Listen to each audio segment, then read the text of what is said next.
Hello to everyone. I'm especially happy to be back in UCD because I'm happy about being the alumni of UCD myself. I graduated 20 years ago from the higher diploma in Irish folklore and ethnology, I think it was called, so very pleased to be back. Today we will talk about our joint project, which is a database of Estonian nature folklore. But it comes from a larger scheme, a larger cultural scheme. It's European Capital of Culture next year in Tartu. And we have a digital project called Enter Woodland Spirits, which is firstly our digital anthology on nature folklore, and then the other part is an international digital art exhibition. So we will talk about the functions of folklore archives in the eyes of society and how they see us, what we do, and what we think that we are showing to the others and they don't see it. And we will shortly speak about Estonians as a forest nation and our experience with this database.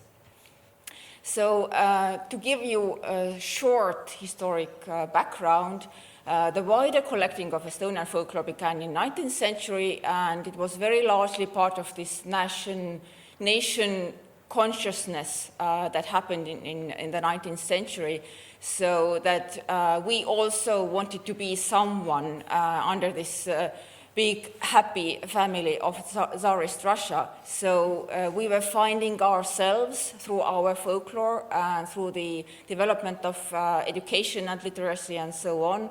And folklore was meant to be a monument of Estonians as a nation. And in that way, we also had our epic story Kalevipoeg. And towards the end of the century, Jakob Hurt started a very large folklore collecting project, basically. And by the early 20th century, the collections were partly accessible to those in Tartu and in Helsinki, but less so in printed versions. And the relevance of folklore for Estonian society became especially apparent when soon after the establishment of Estonian Republic in 1918, also the Estonian Folklore Archives was established in 1927, and the first head of the archives, Oskar Lorits, actively promoted the early ideas to preserve folklore as monument and source of knowledge, and to base Estonian culture and society on folklore. And Lorits and his colleagues made many efforts to draw all the folklore materials to the central archives and make them accessible by the whole society. They organized copying, cataloging of the collections, opened their archives for the public use, and studied and published everything. And Estonians really needed a special cultural politics and identity construction to preserve language and culture, because Estonians had been living for centuries as an ethnic minority under German and Russian rulers.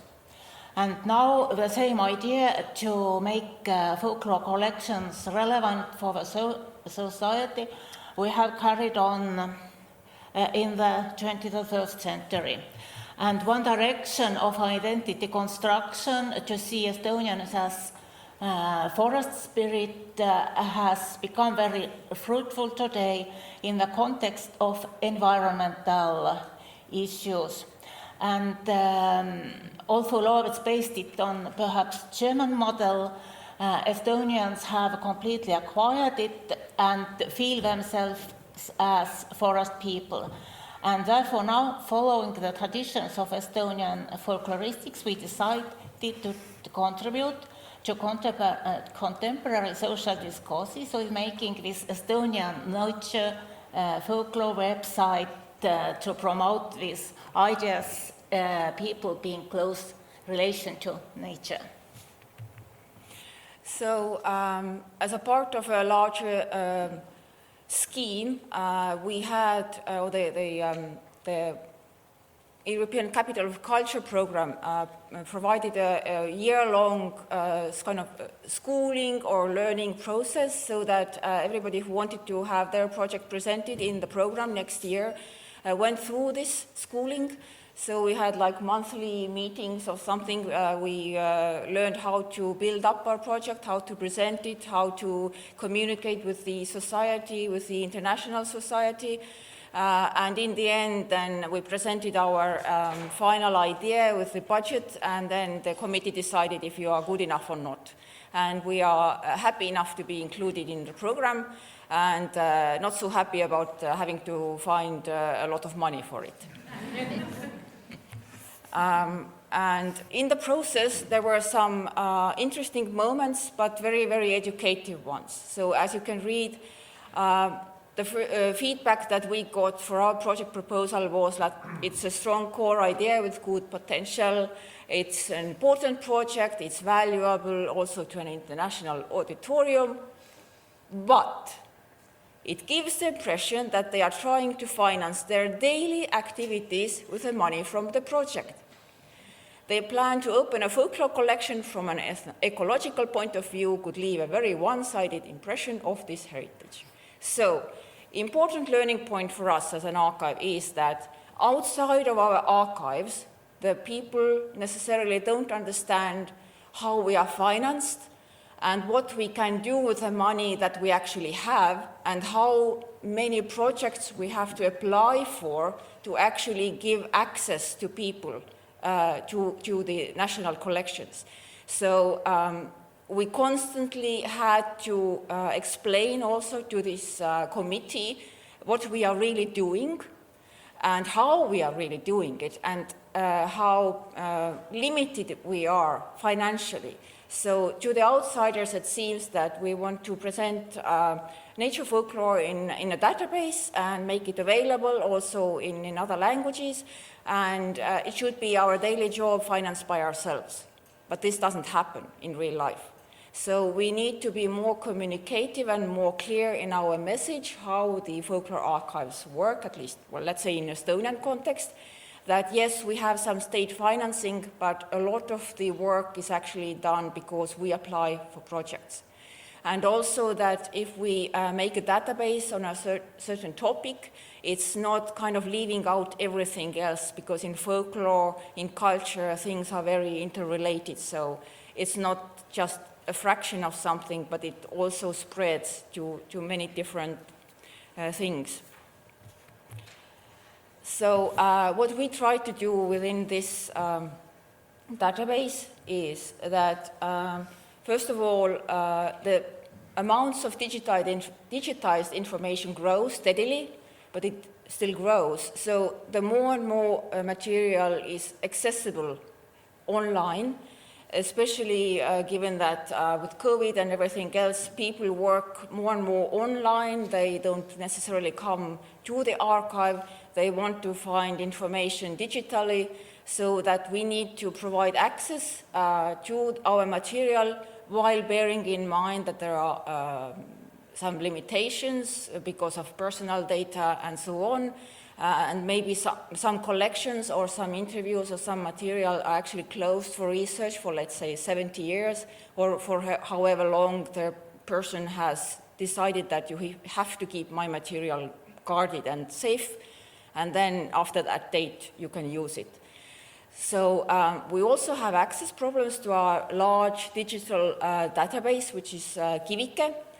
Kivike.kirmus.ee is the address of the large database of our literary museum, because firstly of the language.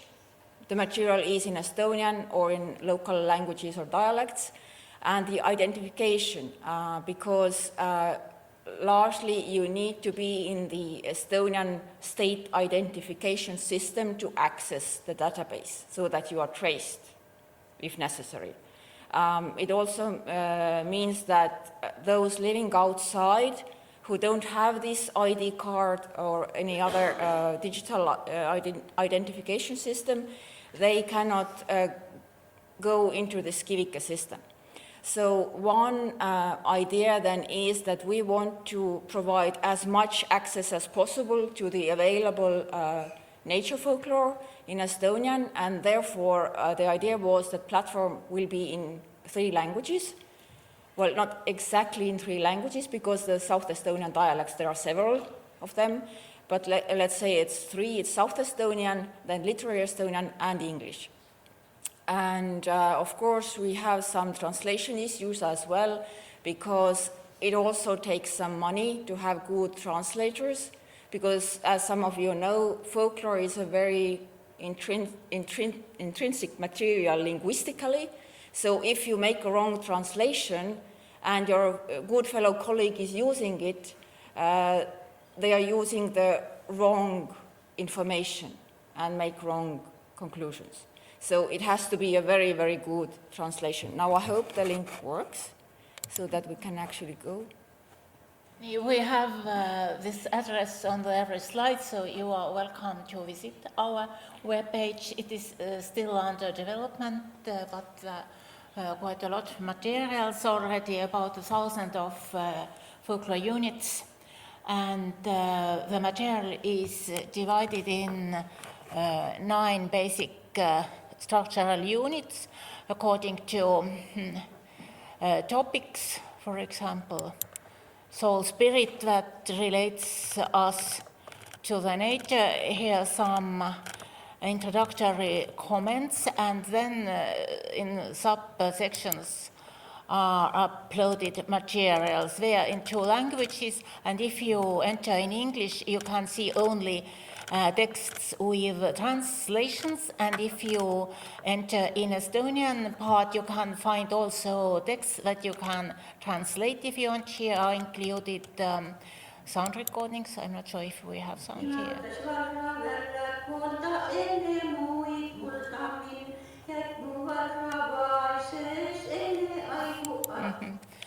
And so on. And here is a special subdivision genres.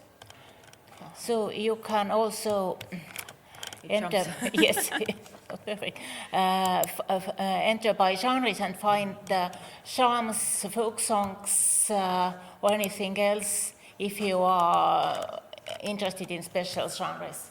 So yes, it's shortly. So yeah, as you can imagine, one of the challenges is that it's actually quite tricky. So we have some structure issues because, you know, folklore goes like roots everywhere. So how to make it as clear as possible and easier to find if you want to find some kind of information. So it's been a lot of brain work, mainly for Taive. I'm just beautiful here.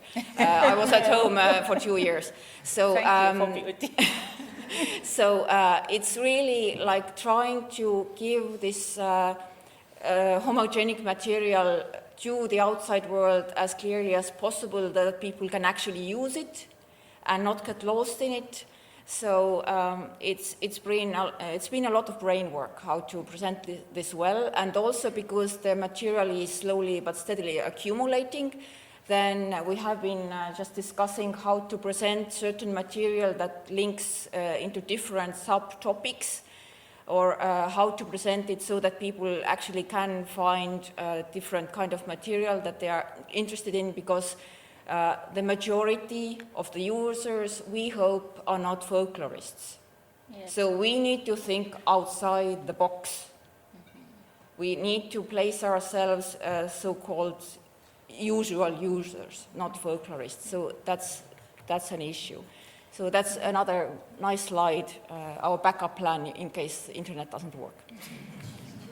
So here are some references for us and what we used, and Kurmile Maegat.